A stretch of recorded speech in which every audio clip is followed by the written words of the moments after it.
ಕಿತ್ತೂರು ಕಲ್ಯಾಣ ಕರ್ನಾಟಕ ಸೇನೆ 40 ಪದಾಧಿಕಾರಿಗಳ ಆಯ್ಕೆಯನ್ನು ಇಂದು ಬೆಳಗಾವಿ ಸರ್ಕಿಟ್ ಹೌಸ್ನಲ್ಲಿ ಆಯ್ಕೆ ಕಾರ್ಯಕ್ರಮವು ಜರುಗಿತು.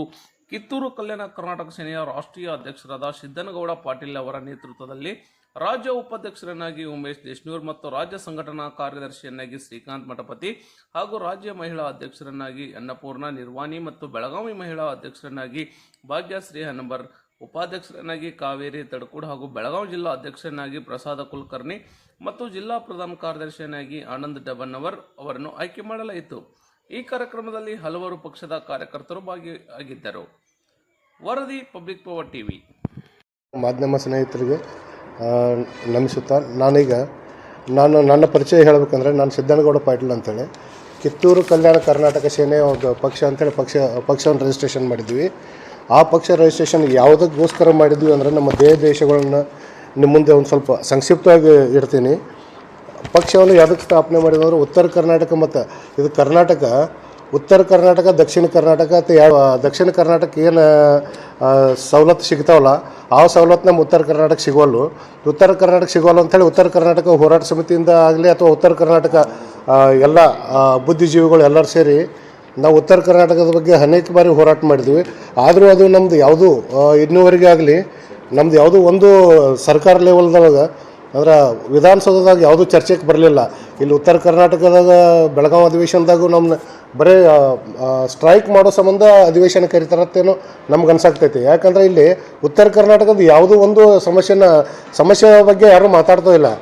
ಹೀಗಾಗಿ ನಾವೇನು ಮಾಡಿದ್ವಿ, ನಾವು ಬರೋದು ಒಂದು ಅರ್ಜಿ ಕೊಡೋದು ಅಥವಾ ಒಂದು ಅರ್ಜಿ ಕೊಡೋದು ಹೋಗೋದು ಮಾಡೋದ್ರಿಂದ ನಮ್ಮ ಉತ್ತರ ಕರ್ನಾಟಕದ್ದು ಏನೂ ಸಮಸ್ಯೆಗಳು ಪರಿಹಾರ ಆಗ್ತಾಯಿಲ್ಲ.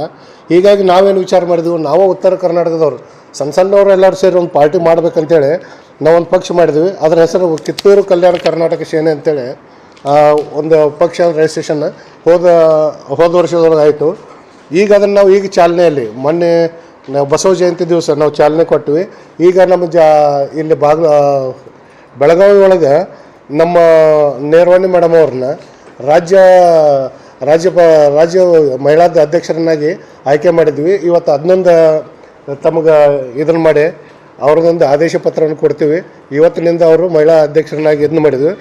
ನಮ್ಮದು ಉದ್ದೇಶ ಏನಂದ್ರೆ ಬೆಳಗಾವಿ ವಿಧಾನಸೌಧ ಸುವರ್ಣಸೌಧ ಕಟ್ಟರೆ ಎಲ್ಲಿ ಎಲ್ಲ ಆಫೀಸ್ ಇಲ್ಲಿ ಶಿಫ್ಟ್ ಆಗಬೇಕತ್ತ, ಎಲ್ಲ ಆಫೀಸ್ ಶಿಫ್ಟ್ ಆಗಬೇಕು. ಇಲ್ಲಿ ಹೆಂಗಾಗೈತಿ ಬರೀ ಕಾಟಾಚಾರ ಅಧಿವೇಶನ ಮಾಡ್ತಾರೆ ಮತ್ತು ವಿಧಾನಸೌಧನೂ ಕಾಟಾಚಾರಕ್ಕಾಗಿ ಜಸ್ಟ್ ಟೂರಿಗೆ ಬಂದಂಗೆ ಬರ್ತಾರೆ ಇಲ್ಲೆಲ್ಲ MLA MP ನೀವು ನೋಡ್ರಿ ನಮ್ಗಿಂತ ಹೆಚ್ಚು ನಿಮ್ಗೆ ಗೊತ್ತೈತಿ.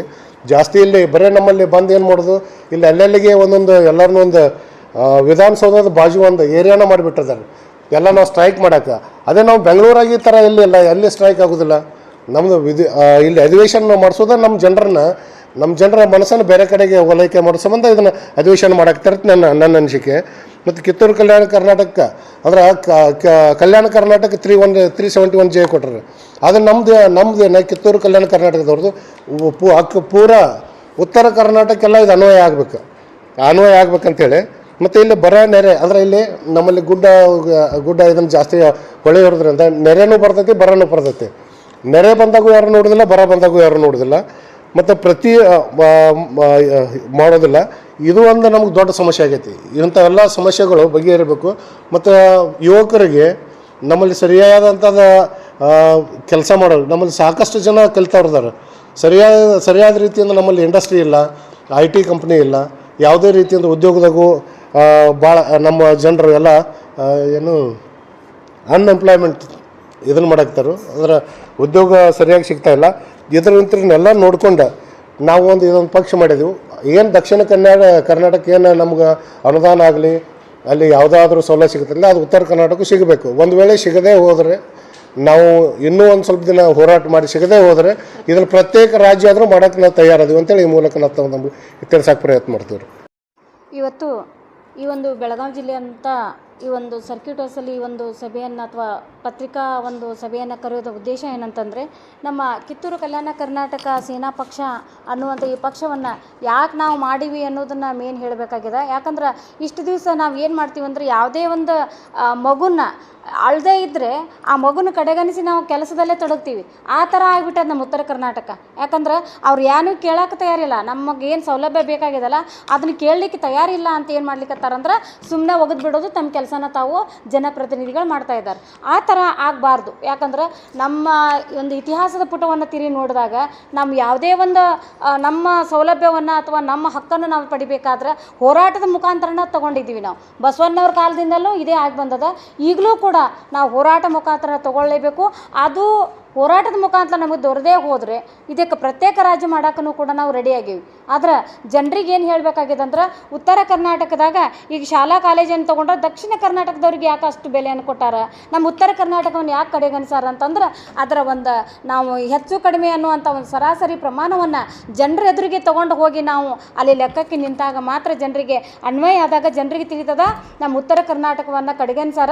ಅದಕ್ಕೆ ನಮ್ಮ ಉತ್ತರ ಕರ್ನಾಟಕವನ್ನು ಹೋರಾಟ ಮಾಡಿದಾಗ ಆ ಉತ್ತರ ಕರ್ನಾಟಕದ ಅಭಿವೃದ್ಧಿ ಮಾಡೋಕೆ ಈ ಥರ ಪಕ್ಷ ಬಂದೈತಂದಾಗ ಆ ಪಕ್ಷಕ್ಕೆ ನಾವು ಓಟನ್ನು ಹಾಕಿ ಯಾಕೆ ತರಬಾರ್ದು ಅನ್ನುವಂಥ ನಿಟ್ಟಿನೊಳಗಡೆ ಜನರನ್ನು ಯಾವ ರೀತಿ ನಾವು ಗಮನ ಸೆಳೆದ ಜನರನ್ನವನ್ನು ಅವ್ರ ತಲೆಯಲ್ಲಿ ಈ ಒಂದು ವಿಷಯವನ್ನು ಮೂಡಿಸಿ ಆ ಒಂದು ಈ ಪಕ್ಷಕ್ಕೆ ಅವರು ಒಳ್ಳೆಯ ಒಂದು ನಮ್ಮ ಮತಗಳನ್ನು ಕೊಟ್ಟ ಅವರು ನಮ್ಮನ್ನು ಕೂಡ ಆರಿಸಿ ತಂದದ್ದಾದ್ರೆ ಈ ಒಂದು ಅಭಿವೃದ್ಧಿ ಮಾಡುವಂಥ ಈ ಒಂದು ನೆಲದಲ್ಲಿ, ಈ ಚೆನ್ನಮ್ಮನ ನಾಡಿನಲ್ಲಿ, ಸಂಗೊಳ್ಳಿ ರಾಯಣ್ಣನ ನಾಡಿನಲ್ಲಿ ನಾವು ಯಾವ ರೀತಿ ಹೋರಾಟವನ್ನು ಮಾಡಿ ನಮಗೆ ಸಿಗಬೇಕಾದಂಥ ಸೇವಾ ಸೌಲಭ್ಯವನ್ನು ತಗೊಳ್ಬೇಕಾದ್ರೆ ನಾವು ಯಾವ ರೀತಿ ಮಾಡಬೇಕು ಅನ್ನುವಂಥ ನಿಟ್ಟಿನೊಳಗಡೆ ಈ ಒಂದು ಪಕ್ಷದ ಮುಖಾಂತರ ಹೇಳ್ತೀವಿ ಅಂತ ಈ ಮುಖಾಂತರ ಹೇಳ್ತಾ ಇದ್ದೀನಿ. ಅದರ ಜೊತೆಗೆ ನಮ್ಮ ಒಂದು 50% ಮಹಿಳಾ ಮೀಸಲಾತಿ ಇದೆ ಅಂತಂದರೆ ಈ ಪಕ್ಷದಲ್ಲಿ ನಾವು ಏನು ಮಾಡ್ತಾ ಇದ್ದೀವಿ ಅಂದರೆ, ಮಹಿಳೆಯರಿಗೆ ಬಹುಶಃ ಬಹಳಷ್ಟು ಬೇಡಿಕೆಗಳನ್ನು ಕೊಡುವುದರ ಮುಖಾಂತರ ಅವರಿಗೆ ಒಂದು ಮಹಿಳಾ ಮೀಸಲಾತಿ ಜೊತೆಗೆ ಆದ್ಯತೆಯನ್ನು ಕೊಟ್ಟ, ಹೆಚ್ಚಾಗಿ ಹೆಣ್ಮಕ್ಳಿಗೆ ಈ ಒಂದು ಕ್ಷೇತ್ರದಲ್ಲಿ ಅವರಿಗೆ ಒಂದು ಏನು ಕೆಲಸ ಮಾಡಲಿಕ್ಕೆ ಅವಕಾಶವನ್ನು ಕೊಟ್ಟ ಆ ಹೆಣ್ಮಕ್ಳನ್ನ ಮುಂದೆ ತರುವಂಥ ನಿಟ್ಟಿನೊಳಗಡೆ ನಾವು ರೆಡಿ ಆಗೀವಿ ಅನ್ನುವಂಥ ನಿಟ್ಟಿನೊಳಗಡೆ ಈ ಒಂದು ಕಿತ್ತೂರು ಕಲ್ಯಾಣ ಕರ್ನಾಟಕ ಪಕ್ಷದ ರಾಜ್ಯಾಧ್ಯಕ್ಷರನ್ನಾಗಿ ಮಾಡಿದಂಥ ಈ ಒಂದು ರಾಷ್ಟ್ರೀಯ ಅಧ್ಯಕ್ಷರಾದ ಸಿದ್ದನಗೌಡ ಸರ್ ಅವರಿಗೆ ಈ ಒಂದು ವೇದಿಕೆ ಮುಖಾಂತರ ನಮಸ್ಕಾರಗಳನ್ನು ತಿಳಿಸ್ತಾ, ತಮ್ಮೆಲ್ಲರಿಗೂ ಕೂಡ ಈ ಪತ್ರಿಕಾ ವರ್ಗದ ಮಿತ್ರರಿಗೂ ಕೂಡ ನನ್ನ ನಮನಗಳನ್ನ ತಿಳಿಸ್ತಾ ನನ್ನ 2 ಮಾತುಗಳನ್ನು ಮುಗಿಸ್ತಾ ಇದ್ದೇನೆ. ಅನ್ನಪೂರ್ಣ ಅನಿಲ್ ನಿರ್ವಾಣಿ, ಕಿತ್ತೂರು ಕಲ್ಯಾಣ ಕರ್ನಾಟಕ ಪಕ್ಷದ ಮಹಿಳಾ ಜಿಲ್ಲಾ ರಾಜ್ಯಾಧ್ಯಕ್ಷರು.